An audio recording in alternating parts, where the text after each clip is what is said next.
माझी पाककलामध्ये आज आपण बनवणार आहोत 3 इन 1 असं हेल्दी सूप. म्हणजेच गाजर, बीट आणि टोमॅटोचं जबरदस्त असं हे सूप आपण तयार करणार आहोत. इथे कॉर्नफ्लॉवरचा वगैरे जराही वापर करणार नाही आहोत. तर पटकन सुरुवात करूयात. इथे मीडियम साईजचा एक टोमॅटो, अर्ध बीट, एक गाजर घेतलेला आहे, पाव कांदा म्हणजेच अर्ध्यातला अर्धा कांदा घेतलाय, 7 ते 8 इथे पुदिन्याची पानं घेतलेली आहेत.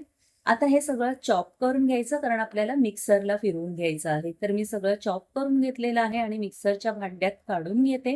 अर्धा ग्लास पाणी घालायचं आहे आणि हे मिश्रण सगळं आपण फिरवून घ्यायचं. काय सुरेख रंग आलाय बघा.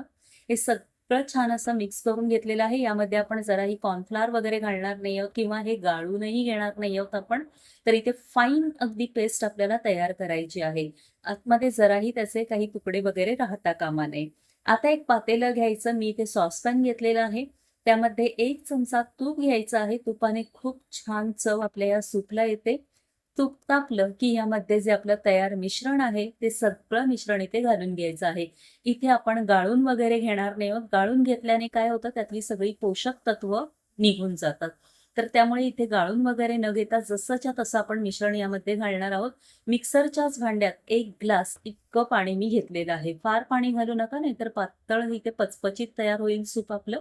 1 ग्लास पाणी या प्रमाणासाठी पुरेसं आहे आणि आपण कॉर्नफ्लॉवर वगैरे देखील यामध्ये काहीही घालणार नाही आहोत.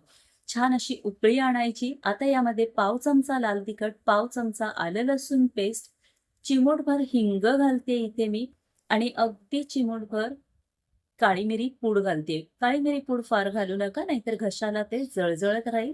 तर फक्त चिमूटभर इतकी काळी मिरी पूड घातलेली आहे. 1 चमचा साखर घालायची आहे.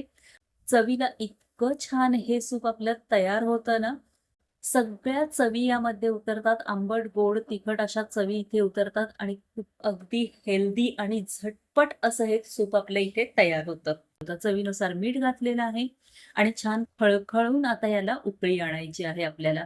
बऱ्याचदा ना उन्हाळ्यामध्ये आपल्याला जेवणाचा कंटाळा येतो. रोज-रोजचं ते वरण-भात, पोळी-भाजी खाऊन कंटाळा येतो. संध्याकाळसाठी ना अगदी हे बेस्ट ऑप्शन आहे. संध्याकाळी जर का हे वाटीभर सूप आपण प्यायलो ना, तर छान अगदी पोटही भरून जातं आणि खूप हलकं-फुलकं वाटतं आपल्याला. तर एकदा या उन्हाळ्यामध्ये नक्की हे सूप ट्राय करून बघा. वरनं थोडीशी कोथिंबीर घातलेली आहे मी. मुलांना जर का द्यायचं असेल तर वरनं तुम्ही अजून काहीतरी फ्राईड नूडल्स वगैरे घालू शकता यामध्ये किंवा ब्रेडचे पीसेस घालू शकता.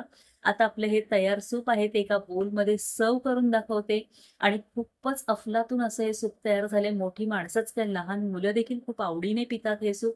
तर या उन्हाळ्यात एकदा नक्की ट्राय करून पहा. रेसिपी आवडली असेल तर लाईक आणि शेअर जरूर करा. सबस्क्राईब करायला मात्र विसरू नका. थँक